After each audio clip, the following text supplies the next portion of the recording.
स्वागत है दोस्तों आपका हमारे YouTube चैनल पे।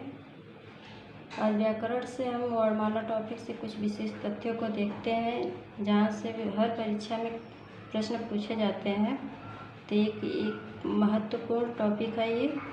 तो आइए वर्णमाला के विषय में जानते हैं। और वीडियो अच्छी लगे तो वीडियो को लाइक करें, शेयर करें तथा चैनल को सब्सक्राइब करना ना भूलें। आइए शुरू करते हैं वीडियो। वर्णमाला। वर्ण वह ध्वनि जिसके और खंड न हो सके उसे वर्ण कहते हैं। वर्णों की संख्या 52 होती है। वर्णों के प्रकार। वर्ण दो प्रकार के होते हैं, स्वर दूसरा व्यंजन। तो स्वर किसे कहते हैं? स्वर स्वतंत्र होता है, व्यंजनों के उच्चारण में सहायता प्रदान करता है। इनकी संख्या के बारे में बात करें तो स्वरों की संख्या 11 होती है। कौन कौन से होते हैं? अ, आ, ई, उ, री, ए, ऐ, ओ, औ। अंग अ की गणना स्वरों में नहीं होती। मूल स्वरों की संख्या 11 होती है, लेकिन कुल स्वरों की संख्या की बात की जाए तो उसमें अंग अ को भी शामिल किया जाता है और स्वरों की संख्या 13 हो जाती है। मात्रा के आधार पर स्वर 10 होते हैं, क्योंकि अ की कोई मात्रा नहीं होती है। उत्पत्ति के आधार पर स्वर के भेद 2 होते हैं। पहला होता है मूल स्वर, दूसरा संधि स्वर। मूल स्वर में अ, ई, उ, री होते हैं और संधि स्वर में आ, ई, उ, ए, ऐ, ओ, औ होते हैं। संधि स्वर 7 होते हैं, मूल स्वर 4 होते हैं। वापस संधि स्वर के 2 भेद किए गए हैं। पहला होता है सजातीय स्वर, दूसरा विजातीय स्वर। अ प्लस अ बराबर आ, ई प्लस ई बराबर बड़ी ई, उ प्लस उ बराबर बड़ा उ, री प्लस री बराबर दीर्घ री। इसका प्रयोग संस्कृत में होता है, हिंदी में नहीं, तो इसे सजातीय स्वर कहते हैं। विजातीय स्वर में कौन कौन से स्वर आते हैं? अ प्लस ई बराबर ऐ, अ प्लस ए बराबर ऐ, अ प्लस ई बराबर ए, अ प्लस ए बराबर ऐ, अ प्लस उ बराबर ओ, अ प्लस ओ बराबर औ हो जाते हैं। इन्हें विजातीय क्यों कहा गया? क्योंकि ये अलग अलग स्वर से मिलकर दूसरे स्वर का निर्माण हुआ है, इसलिए इन्हें विजातीय स्वर कहा जाता है। आइए आगे देखते हैं। उत्पत्ति के आधार पर मूल स्वर 4 होते हैं, अ, ई, उ, री। मूल स्वर उत्पत्ति के आधार पर मूल स्वर पूछे तो 4 होते हैं और उत्पत्ति के आधार पर स्वर के भेद पूछे तो 2 होता है। एक होता है मूल स्वर, दूसरा संधि स्वर। मात्रा के आधार पर स्वर।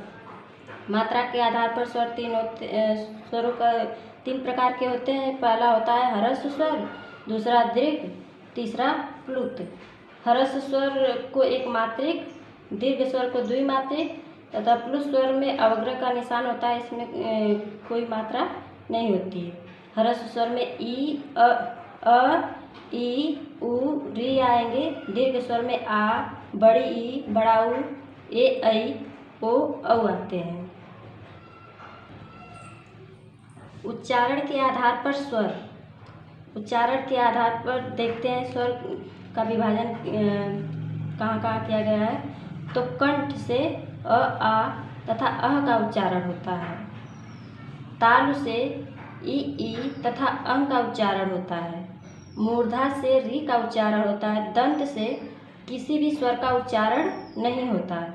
ओष्ठ से उ का उच्चारण होता है।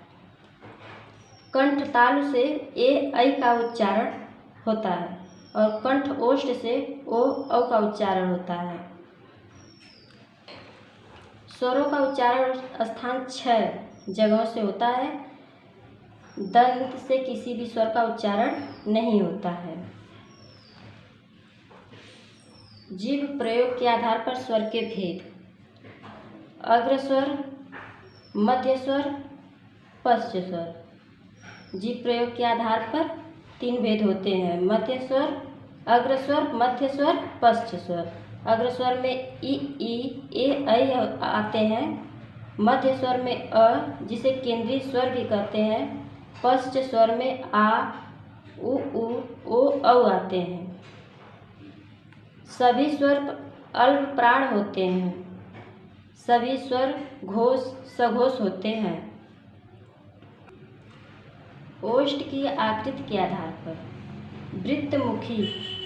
वृत्तमुखी उ, ओ, औ हो जाते हैं। अवृत्तमुखी अ, आ, ई, ऐ हो जाते हैं। टिप्पणी है एक, री अर्धवृत्ताकार स्वर है। मुख विवर के आधार पर विवृत, पूरा खुला हुआ। इसमें आता है आ, अर्धविवृत, आधा खुला हुआ। अ, ऐ, औ अर्धविवृत स्वर है। संवृत, लगभग बंद। इसमें कौन से स्वर आते हैं? ई, उ आते हैं। अर्धसंवृत, आधा बंद। ए, ओ आते हैं। अंग अह से संबंधित कुछ तथ्य को देखते हैं। अंग अह को अयोगवाह कहते हैं। अयोगवाह का अर्थ है योग न होने पर भी जो साथ रहे। अंग को अनुस्वार कहते हैं। यह स्वर के बाद आने वाला व्यंजन है जिसकी ध्वनि नाक से निकलती है, जैसे अंगूर, अंगद आदि। विसर्ग, अह को विसर्ग कहते हैं। अनुस्वार की तरह विसर्ग भी स्वर के बाद आता है। यह व्यंजन है और इसका उच्चारण ह की तरह होता है, जैसे अतः, स्वतः, दुख आदि। नोट: अनुस्वार और विसर्ग न तो स्वर है न व्यंजन, किंतु ये स्वर के सहारे चलते हैं। Thank you.